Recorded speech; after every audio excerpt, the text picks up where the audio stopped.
Looking around a comic book store, the latest and greatest comics are being unboxed every week. Older comics also sit on the shelves, and both bring eager buyers through the door.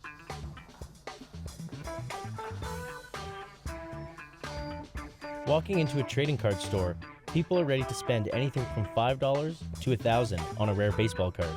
Someone looking for a vintage figurine from their favorite Marvel movie might see it in a glass case and they won't walk away from the $700 price tag. It's impossible to guarantee the value of a collectible because it can change depending on the buyer or depending on the market. There are collectors who are often on the hunt, hoping to score something really hard to find, but will they actually track down whatever unique item they're looking for?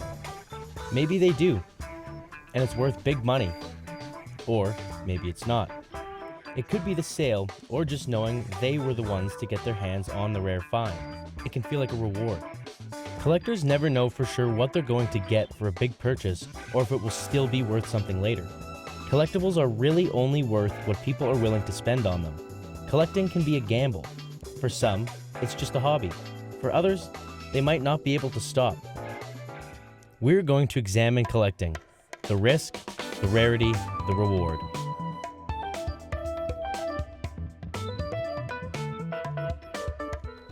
Collecting can be risky.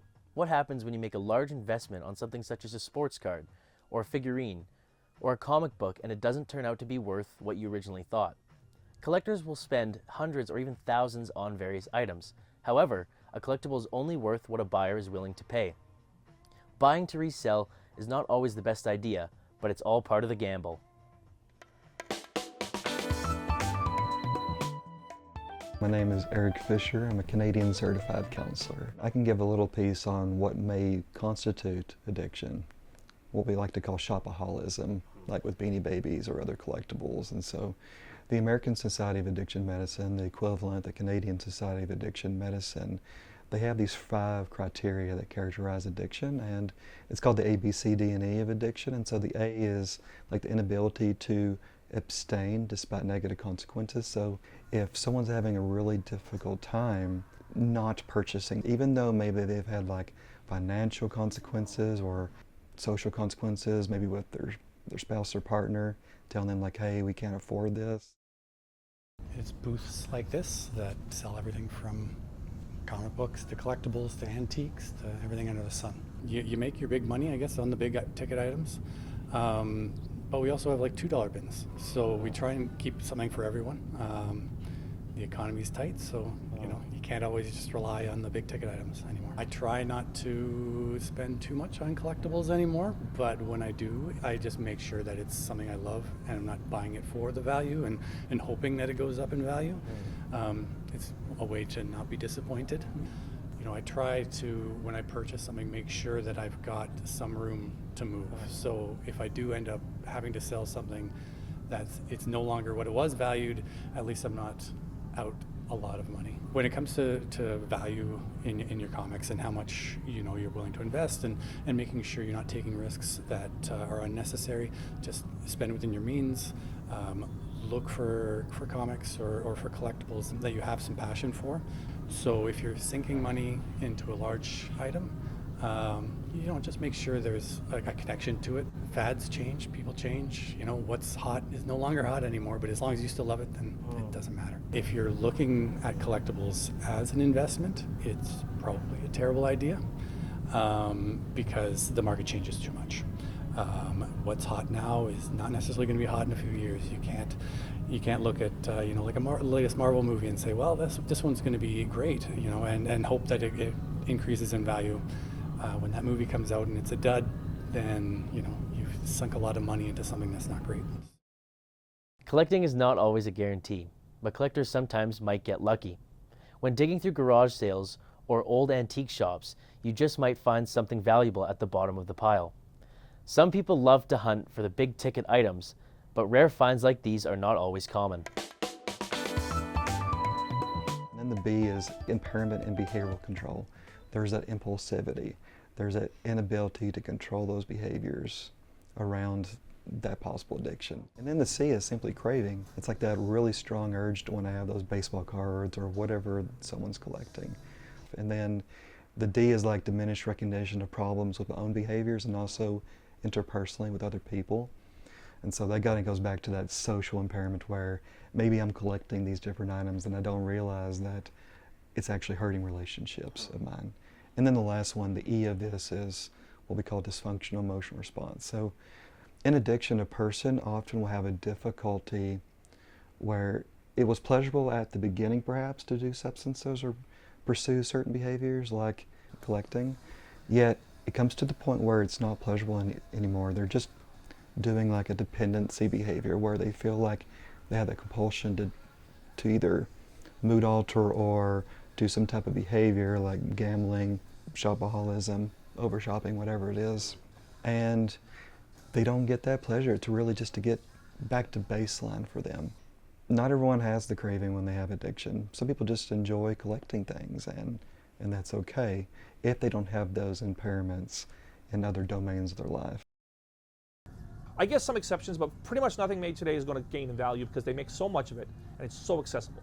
Gone are the days of, kicking around garage sales and finding gems in the bottom of a box. I mean, there's always beginner's luck, as they say, right? People go and do find stuff. I mean, I've never found a $30,000 painting or anything. I have certainly found, $700, $800 items. I paid $20 for them. That's happened to me. I try to use my experience for that. So yeah, it absolutely can happen. The likelihood of finding something is less. The other problem has become that people think they have a fortune. And it just isn't true. Because something can be worth $100, but it could be worth $100 to the guy in Ireland or wherever. If nobody wants it, it's irrelevant. The demand is more important than supply when it comes to collectibles. Nothing's for sure. We can do all the research we want. I can pull on all the experience I've got, and still when I'm buying collections, I truly don't know what I'm going to get at the other end. I mean, there's always pieces of that collection that I know will be good, and that's where my money's going to be. But on the whole, when you're buying larger collections or even medium-sized collections now are $6,000, $8,000, $10,000, $12,000. So you're gambling that amount of money, and for me, that's my livelihood. So I'm gambling my mortgage payments. I'm gambling my day-to-day. So we do everything we can to mitigate that. And the problem is there's no way to really learn except to do it. And that's where the gambling portion comes in, right? I mean, it's like gambling with a little bit of knowledge or a bit of intent. And I see that with people that are willing to go above and beyond normal. People really get caught up super fast with all the newest and latest and greatest.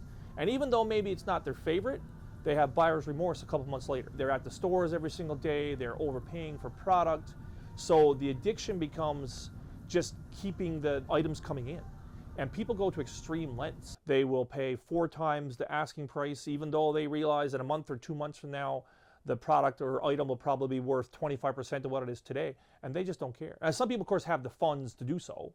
But many people are taking all their discretionary spending or spending that they probably shouldn't be. I mean, it's no different than if you're going to a casino or if you had to have, a car you couldn't afford. Money you shouldn't spend. You should be spending on groceries. Well, people buy it for collectibles. It's not an investment. It's 100% not. It's an investment in fun and time, and that's fine. And don't expect money back. Kiss it gone. You might as well buy lotto tickets. This is gone just as easy. In my personal collection, I got a few vintage Hot Wheels that are red lines that are worth, $1,800, $2,000. But I have seen $10,000, $12,000 singular items. I've seen $25,000 and $30,000 items at conventions and stuff, like videos and so on. And I've seen people buy $5,000, $10,000, $12,000 cars like I would take you for a coffee. Like these guys buy these things like it's nothing. Water off a duck's back. So these folks will buy a $5,000 item and will gift it to a friend of theirs, and not think twice about it. So there's craziness out there, and the prices go up from there. Like there's lots of items in the diecast hobby that $20,000, $30,000, $40,000 per item. It's hard for a person like myself to compete with that because you're competing for the same items in the same groups in the same whatever. And of course, my budget isn't. Their discretionary spending is what I earn in a year. Selling collectibles can be risky business, but for some, it can be rewarding. For others, it can even be addicting. Not everybody invests in their collection just to resell, but simply because they enjoy it. Others find once they begin investing, they're unable to stop. Whether the reward is worth it after this purchase is up to the collector. There's two different neurotransmitters that could go into this. Dopamine is, I like it, and then glutamate is, go get it. I'll remember it. And so those two can also play a part when it comes to stuff like this. Like a person knows, well, this really ups the dopamine for me. And then the glutamate says, okay, I'll remember that for you. A big piece to look at is, does the collecting start to equal survival in a person's mind? Because when it comes to addiction, like the drugs or those behaviors equal survival. For those without addiction, the drug is just a drug. But when it crosses that line to where I feel like I don't just want or like it, I need this, that comes to be a concern. Way back in 1968 when Hot Wheels first came out, I was to the point where I was a little bit too old to be playing with Hot Wheels.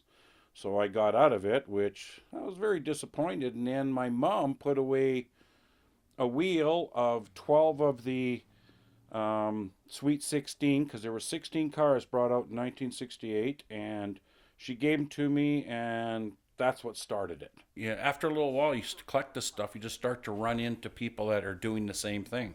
Everybody's out to sell something or buy something. I go to estate sales, I go to antique malls. You walk in there and all of a sudden there's this corner, nobody looks in it. The most important thing is it's new, never been opened. That's the big deal. They got to be unopened. Color is a big deal with Hot Wheels because they made probably 5 or 6 colors of each car. And the idea, if you want to be a real collector, you collect all colors. They're sets, like convention cars is what they're called. Limited production cars like, everybody does it. Like Chuck E. Cheese, believe it or not, they make custom wear cars because they give them to kids when you come into the stores. That stuff is very, very valuable. I like the idea that I have something that no one else has. I get all kinds of people asking me about, do you have this, do you have that? And it's just kind of a real turn on when I phone them up and I send them a picture and say, yeah, I got that one. So there's the rewarding part of it. It's just showing people what you really got. I totally enjoy the thing, and, it makes my day. To find stuff, and it's a great hobby. I enjoy it totally, as you can tell.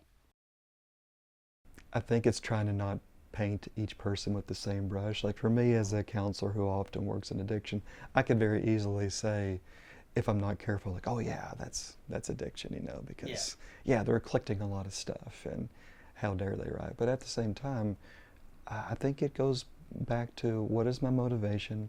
What's the intent? After diving into the world of collectibles, it looks like more than one person has something to say about the gamble behind collecting. Eric Fisher shared his insight into addiction and how collecting can get concerning.